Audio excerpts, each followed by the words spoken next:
actually just trying to find a way to set this camera up nicely, because as much as I want to talk and look at the camera, I also don't want to look at my phone. I've spent a little bit too much time on the phone this morning. So yeah, I'll be here, but I'm not here, you know what I mean? This is the thing I don't enjoy about video podcasts, is that you kind of have to look at your phone. But yeah, that just adds more screen time, and who needs more of that, right? We've got plenty of that. Don't need any more screen time. That being said, I like to share the places that I'm at with you. And yeah, so yeah, it's fun, but it's also not fun. And yeah, I don't know. I'm just doing my best. I'm just coasting along, doing my thing, if that makes sense. So today I've got a few things that I want to bring up, and they're all short enough topics, but I definitely felt like they could be smushed into one episode, although they're not necessarily related, but maybe, we'll see. So the first one is something that I based a blog post on yesterday. And if you didn't know about that, I am blogging Monday to Friday. And it's a lot of fun. Some of them are shorter, some of them are longer. It's kind of for me like a journaling practice that I get to do. I really enjoy it. It's heaps of fun. Heaps of fun. I absolutely love it. And yeah, it kind of gives me a moment to reflect and to teach and whatever. And yeah, it's fun. It's really fun. And yesterday was funny because I got an email from someone who had read the blog talking about it, which was so nice, because you don't really know if anyone's read the blog. Like on a podcast, like I can ask you to like leave a comment if you liked it. If you have questions or suggestions, like write something to me. I can kind of ask you to do that. But with a blog, it can kind of be like a little bit of a ghost town. You don't really know whether you're just writing for yourself or writing for anyone else. So yeah, I actually enjoy writing for myself, so it's not a big deal. That's usually how I would approach it anyway. And I assume that the people who resonate with me would resonate for what I would write for myself, because, you know, we're similar. We're on the same vibration, same wavelength or whatever. So you can go and check out the blog. I'll put the link below. Actually, I think it's already automatically below, so I don't think I have to do a thing. Thank you, automation, sometimes.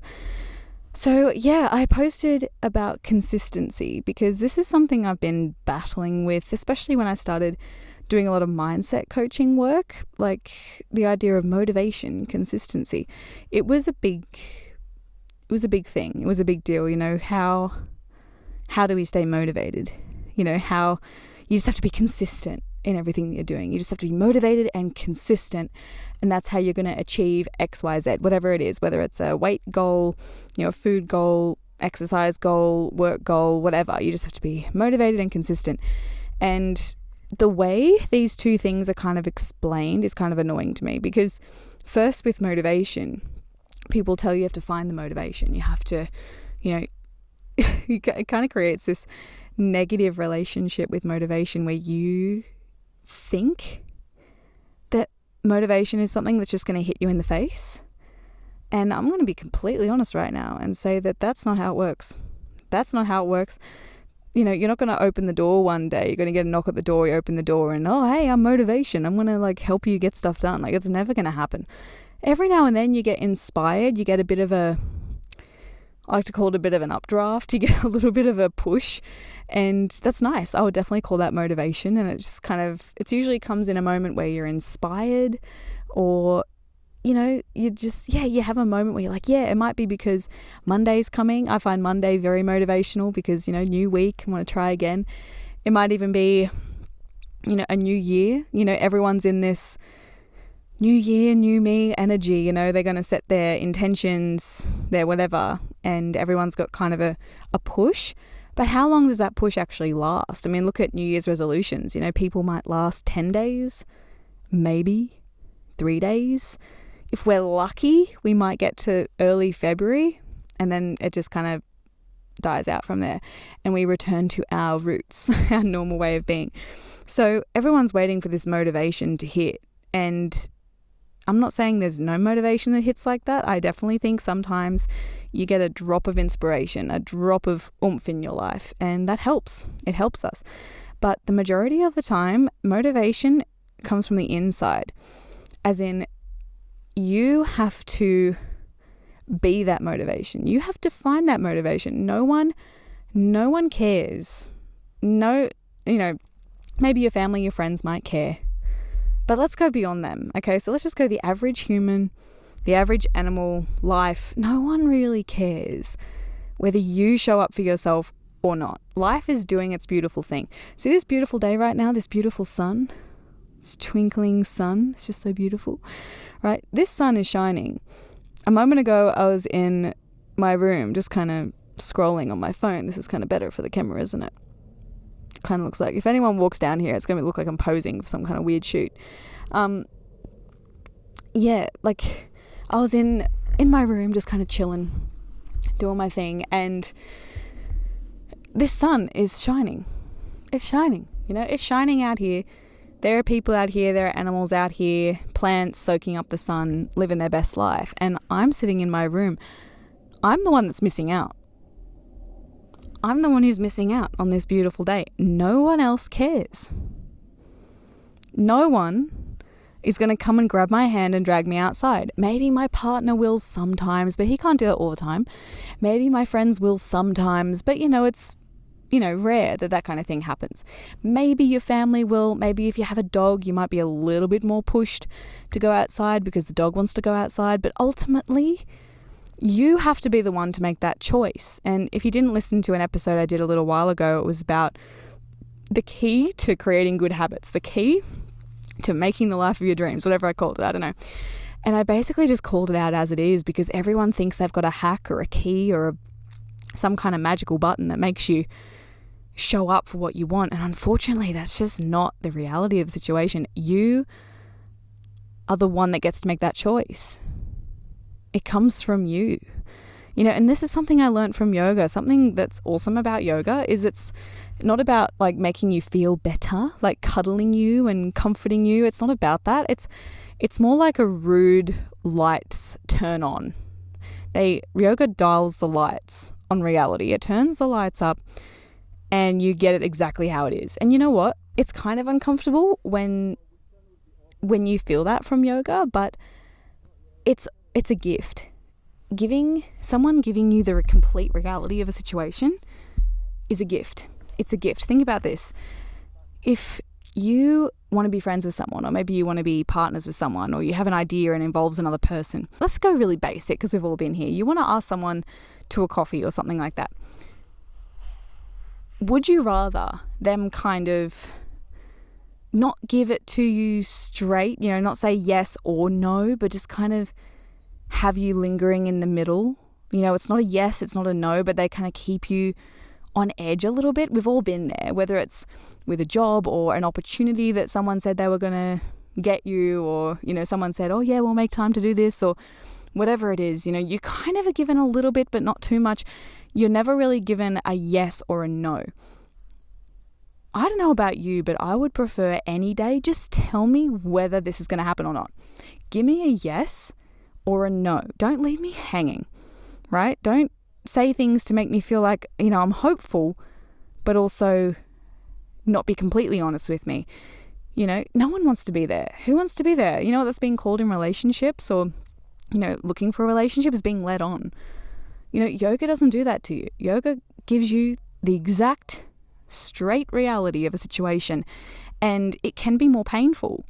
I'm not saying it's not uncomfortable, it's not painful. Of course, it's uncomfortable, it's painful, but you know what it does? It gives you freedom, because now you know the reality of a situation, and when you know the reality of a situation, then you can work with it. But if you're living in some fantasy world and you're not with the reality of the situation, then that's not going to serve you in the long run, okay? So much better to have the reality. Now, I'm not saying there's not tips, tricks, or techniques that can help you with motivation. 100% there are. But in order to keep that fire burning, that comes from you. And it's the moments that people don't film for Instagram. It's the moments where you drag yourself out of bed, where it's unattractive, unappealing, and you show up anyway. It's those kind of days. The motivation comes from you. And what's interesting is once you kind of hit that first domino, once you show up and do one thing, then it's easier to keep those dominoes falling. It's easier to keep yourself in a rhythm and showing up. And, you may have had that when cleaning your house. You have this resistance like, oh, I don't want to clean up. I don't want to tidy up. Oh, it's going to be lame. I don't want to meal prep. It's going to be so boring. But then as soon as you start, you get on a bit of a roll, right? And then before you know it, you're not only doing meal prep, but you're also making like banana bread and you're also cleaning out the dishwasher and, you're spring cleaning your cupboards, your bookshelves or whatever. And where did that come from? Because you didn't even want to start. So why all of a sudden are you spring cleaning when you didn't even want to start? That's what motivation does. Once you pick yourself up off the couch, turn the TV off and start to take action, you'll get this momentum. And to an outside person, it looks like motivation. But any person who you think is motivated, if there's someone in your life or you see that you're like, wow, they're such a motivated person, if you ask them, I bet you they're not going to say, oh, it's amazing, motivation. It just hits me in the head every morning. Everything's so easy for me. I don't have to, get up or show any discipline at all. It's just so easy. I just float along and life just works out for me. They're not going to say that. They're going to say it's hard. They're going to say it's really tough some days. It's easy some days. It's tough other days. But you show up anyway. Because ultimately no one else cares. You're the one who cares. So you're the one that has to make the moves. And now with consistency, which is the one that I've recently been thinking about, people say in order to be effective, you've got to be consistent, right? And I agree with that. Be consistent. Consistency is key. And for me, when I was, kind of playing with this idea, I felt like if I didn't do it every day or I didn't do it perfectly, then I was stuffing up in some way. So if I didn't show up for my yoga practice every single day, or if I didn't do the blog post Monday to Friday, or if I didn't do a podcast episode every single week, it felt like I was failing because that's not consistency, right? The algorithm loves consistency. Success builds in consistency over time. And I think consistency isn't about being perfect. It's not about showing up every single day without failure. It's actually about, again, it's an internal thing. If your values and your morals and what is important to you is consistent on the inside, then that's going to keep you going. Even if you're sick for a week, screw everything. Don't show up. Rest. Is that now failure because you weren't consistent? No. It's showing a different level of commitment to your physical health, to your well-being, and dragging yourself through work when you're sick is not responsible. So it's a different type of consistency. So what are my morals? My health and well-being, my mental health, my relationship, my family, work, of course, is in there. Being outside, it's all there. All of my morals and my beliefs, they're all pretty steady, pretty stable. And when you've got that, you're going to be able to be consistent. Is it going to look the same every single week? No. I've been doing this podcast now for 5 or 6 years, and my intention in the beginning was to do one every week, and I did it for a while, but sometimes, especially when you've got a lot going on, it's just not possible. And sometimes I don't feel like I'm in the right energy to create anything. There's already so much noise on the internet. If I'm going to add to that, I want it to be of high value. I want it to be coming from a good place. So I would rather skip a week than force myself through an episode that I didn't want to do and have it not be my best work. Not that everything has to be perfect, but if I'm going to expose you to my energy, which is what I'm doing right now, you're sitting in my energy, then I want it to be of high value. I want it to be of something I'm proud of sharing. We all have moods and energies that no one should be exposed to, necessarily, beyond your family, your partner, your friends, your close people in your life. We all have those different states of being because we're complex beings. We're not just one way. We're constantly changing, constantly evolving. We have seasons, just like nature. We have moments where we're thriving and moments where we're just surviving or feel like we're dying, and we have to honor those things. You can't always be consistent. It's like asking this sun to be constantly, consistently shining down in the exact same spot. Even since I started this video, the sun has probably moved. I'll probably look back, make it go faster because I love doing that, and I'll see the sun go up a little bit or across a little bit or whatever it is. Because the sun has to keep moving. Its morals are the same. Light, warmth, it's who it is the same. The sun is always the qualities of the sun. But ultimately it has to keep moving, it has to keep shifting and changing. And I know that's not scientifically accurate. I know the earth is moving, everything else is moving, but just take it for the example, right? Even say a tree, ask a tree to constantly bear fruits. It can't do that. Are you saying the tree is a failure because it can't consistently grow fruit?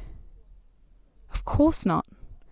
We understand the logic with a tree or with the sun or with any part of nature. We understand that babies can't be constantly sleeping or constantly happy because our natures are always changing, and it's all important. So expecting yourself to be motivated all the time, to be consistent all the time, and if you stuff up in any way, then you're a failure. You know what that's going to lead to? You're going to stop showing up. You're going to give up, because what's the point, right?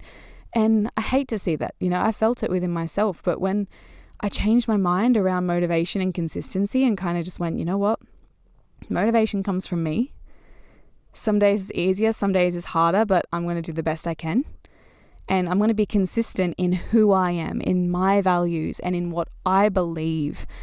And that's more important to me than being consistent in work or being consistent in any other way. You can't be perfect all the time. But if you're consistent with your morals and values and what's important to you, your outside actions will reflect those morals, values, and priorities, because the outside will always reflect the inner. So that's just to give you a different idea of what motivation and consistency is, and kind of leads me to my next thing. Something I'm not going to say the word hating, but I'll say it just so you know that it was in my mind. I'm not going to say the word hating. Something I've been the word cringy comes to mind, but I think that word is so overused. Unnatural feels like the best word. Something I found that is really unnatural in our current life as human beings is this whole influencer thing. I've been unfollowing people. When people hashtag influencer or do welcome to a day in my life of seriously, no one speaks like that. See, I can speak like that if I want to. Welcome to a day in my life. Am I doing it right? I don't know. Get ready with me. No one speaks like that. It's this show and tell. It's not okay. There's so many things about it that are unnatural, not beneficial, and dangerous for our community. There's been influencers online that have totally sucked me into everything, and you got to follow along with them, and for some reason you care about watching them put their makeup on, or watching them take it off, or watching them make their dinner. Even if they're not like if you're a chef on Instagram, fair enough, we'll watch you make your dinner, but if it's just some average person who, for some reason, we all think that everyone should see what we're up to. We're getting dressed. Look at my outfit, check. All of this stuff. It's keeping up with trends. It's some level of ego, because I'm always on this journey of trying to be as myself as possible and as natural as possible. And I don't say authentic because I think that word's been overused and we don't understand it. Just look at nature. Is it natural? Is it unnatural? And everything about the online world is quite unnatural in itself, but you can still take something unnatural and try and use it as naturally as possible. How would nature use this, if possible? How would this be used? And there's some things on there that blow my mind. Incredible artists, places that people have visited, amazing things that people do. Maybe they're doing a martial art or doing yoga, speaking about yoga, teaching, using social media for teaching is brilliant. I think it's fantastic. Sharing ideas, concepts, sharing our beliefs, our fears. But what is unnatural about it? Everyone, is so strong on their stance and their opinion. No one's open-minded. We're finding a lot of conflict. And then people are making money from your eyeballs. People are benefiting off you being hooked to social media as a platform and to whatever they have to say today. And yesterday I saw a video of someone in the Blue Mountains, which is where I live, and she was like, come with me as I spend the day in the Blue Mountains. I went here and I went there, and I could see the benefit. And me and my partner was like, well, the businesses are lucky, the businesses that got mentioned in said video. And absolutely, I think that could benefit for sure, 100%. But then, she's also sharing the natural spots in the mountains, and nothing wrong with that. But if we over popularize a certain spot in nature, that spot becomes ruined. It becomes swamped with people and over trodden on, and plants die, animals move on. It's not totally right. Not every human on earth should be in one spot in nature just because everyone wants that Instagram picture in that spot. I think when sharing spaces in nature, I think we need to be really mindful, because when you pin drop a spot, when you give people the idea like, hey, come here, especially if you have so many eyeballs on you, there's a good chance that spot could get destroyed. I've seen it myself, like in my hometown, and I've seen it since being here. The Blue Mountains is a very popular spot, and the spots that have been just overdone on social media, me and my partner always picking up rubbish. There are plants that are dying. There's less animals there. It's just too much. And people don't even care about the nature. They're just there to get a photo with that spot so they can say that they've done it. And it's offensive, and not to me, to nature. Nature's not meant to be that way. It's unnatural to have everyone swarming to one spot at the same time. It's unnatural, especially when no one's connecting with each other. There's no connection with nature. There's just, fake shoes, treading on the ground, just overdoing it. I don't know. I just think this whole influencer culture is dangerous. And I encourage you to have your own thoughts on that. And if anyone listening to this happens to be an influencer of sorts, I'm not saying it's totally wrong.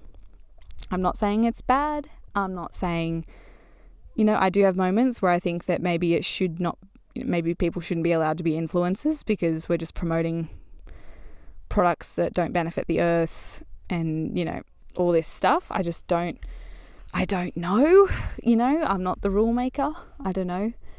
And I'm not saying there's not influencers out there that do care. I'm sure that there are. And I do follow yoga teachers and things who have become quite popular on Instagram, and they're good people, and you can see when people have their heart on their sleeve with what they're creating, and you can see when people just seem to love the attention or think that the world really cares about what they eat for breakfast. Social media is being overdone. We're addicted to it. I'm so conscious of it, and even I was scrolling for half an hour, thinking the whole time I shouldn't be doing this. But unfortunately, social media and our phones have been shown to be more addictive than some drugs. So we really need to be more mindful of what we're doing, of what we're sharing, and how we're showing up, and how we're treating each other, how we're treating nature. Is it natural? Is it benefiting the world in any way? Before I post anything, whether it be a podcast episode, a YouTube video, or a post on social media, I always ask myself first, does this benefit everyone? Does this benefit anyone for this to be here? And if the answer is no, I don't post it. I just don't post it because it's not right. So I encourage you, again, this is something yoga does. It encourages self-reflection and self-study, and to look at things and ask yourself, is this right? Is this okay? Am I harming anyone through doing this, either mentally or physically, including nature, including animals? Is there something else I should be doing instead? So this leads me to the last thing I wanted to remind you of, which is my online yoga studio. And I'm creating this studio space with a lot of intention. I have run an in-person studio working 6 days a week for 4 years. And it was a phenomenal experience. Phenomenal. I loved it. And I will definitely have a studio again one day. Here in the mountains, I teach in a few different places in the Blue Mountains, which is heaps of fun because I get to immerse myself in different communities and different spaces. But the online studio has been a long time coming, and it was always going to be born from the podcast, which is really special. Right now, I have many of my students from my old yoga studio and quite a few people from the podcast, which is a nice gift. But I wanted to let you know how this space actually works, because we have a lot of online stuff at the moment. And something I asked myself when creating this studio was, what is the most natural thing? How can I make this accessible and to the point and as honorable as possible? So the first thing was the price. I only charge $33 a month, AUD. So that's Australian pricing for those of you in other countries. That to me is accessible. It covers cost of website and gives me a little bit of pocket money as someone who's trying to show up for you, which is lovely and helpful, because then it becomes something that you can actually do and pour more of yourself into. The more people show up in that space, the more I can let go of side jobs and actually just show up for that and for you, which is really nice. But another thing was, I don't want to overwhelm the platform. I have been in many other online yoga studios and practiced myself for a long time online, and something that always overwhelmed me was the amount of practices on there, because there's just so much. Sometimes there's hundreds of practices, and even if you did one every single day, a different one every day, you still wouldn't get through them all. And then they're putting more and more videos up. Nothing wrong with any of that, but for me, yoga is about stilling the mind, and the way to really start benefiting from yoga is to have a daily sadhana, so a daily practice that leads to the goal. And one of the obstacles in that is being confused about what's going on in your practice. Not knowing what's the teacher doing now? You got to stare at your screen, you got to figure out what's going on. That takes you away from focusing on stilling the mind. When you're focusing on a complicated practice, or every day the teacher does different movements, and it's complicated, But what I've done is created a space where there are currently 23 videos. The absolute max I'm going to put on there is 50, and there's a range of different styles. Once I get to 50, which will probably be over the next couple of months, what I'll start to do is cycle videos in and out, to take things in and out as I want to. And I'll also potentially sell some of the classes individually, so you can actually take it, download it, and keep it for your life, whatever you want to do with it. And that for me is much more intentional, because you can't scroll through hundreds of options, and you actually have to show up for the same practice. And what happens when you do that? First you might think, I'm bored. No. You know what? A little bit of boredom is really good for us right now. We're so stimulated. We just want more, more, more. But if you relax and just do the same practice for a month, even if it's twice a week for a month or every day for a month, what you'll notice is a couple of things. One, you'll learn the practice. You won't need to look at the screen. You'll barely need to listen to me, and you'll be really focused on you. Two, you'll see progression. How can we see progression if we're constantly doing different things? If you do the same thing, you start to learn it and your body starts to adapt to it. Same as if we're going to learn a dance routine, but every single day we're doing a different song, a different dance. How are you going to master the first one? You're just going to have a bunch of dances that you kind of got but kind of don't, because your attention is so scattered on so many different songs and so much choreography. Whereas if we just focus on the one, hone in on that, you'll progress. You'll learn it, and you might even become an expert at it, right? Who wants to be jack of all trades, master of none, right? No, do a practice. See what it has to teach you, and know doing it once is not enough. So actually slowing yourself down and doing one or two practices consistently is going to give you so much, right? The average yoga class in Australia, a casual rate, is going to be anywhere between $20 to $30, sometimes more, for an hour class. This online yoga studio is $33 a month, and you can practice as many times as you want. There's no limit. You have my email for access. I prioritize all yoga students that come through.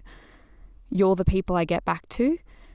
So this is my intention. I'm not a constant creator of content, of noise, of classes. I've created a few beautiful things that have so much love and intention in them. If you give your heart to them, you'll just allow that love in, and you might find something changes. So if you want to join the yoga studio, the link is below. You can jump in and check it out. You can always sign up and just cancel straight away, so it's not a reoccurring subscription, or you just jump in and go for it. And if you have any questions, you let me know. The most recent practice that went up was yesterday, and it's a chair class. So this is great for anyone who doesn't really want to get down to the floor, or maybe you don't have a mat with you. Maybe you're sitting at work and you want to break up your workday a little bit, or maybe you do find you spend a lot of time sitting in a chair, and having some stretches and some things you can do in that chair, it's not a bad thing, right? So everyone is welcome to that, but this is perfect as well if you're maybe in your older years, or if you're pregnant or postnatal, or if you're recovering from an injury or a surgery or a sickness. Getting up and down can sometimes be horrible if you're in those kind of situations in life. So just being able to sit is great. And you can still do so many asana. Remember, yoga is for everyone. So there's always going to be a range in the online studio so that everyone can find something for every moment. So yeah, that's what I have for you for today. That's what I have for you for today. Thank you for joining me in this beautiful place and enjoying the view. I don't know if you got much view. You got some sky, which is lovely. The sky is beautiful. And yeah, please leave a comment. Let me know if you enjoyed it. Let me know if you have any questions. Leave a rating or a review if you can. I always appreciate that on any platform. Apple is great. Spotify is great. It helps Spotify or Apple or whoever it is holding the podcast. It helps them realize that maybe this is a good podcast and it should push it to more people. And that really helps me grow and expand and do this again for a living, because yeah, I'm not going to lie, I dabbled in ads. Everyone else was doing it. I had people tell me I should be doing it. I hate it. I don't want to do that. So I want to keep all this ad free and all of those things. So yeah, your sharing, whether it's on Instagram, social media, leaving a rating, writing a review, it helps me so much. Even just leaving a comment, even if it's just a love heart, it helps so much. So I appreciate that as much as you can if you have a moment. And yeah, if you need anything, reach out. I'll see you in the next episode. Thank you, and I wish you a beautiful rest of your day.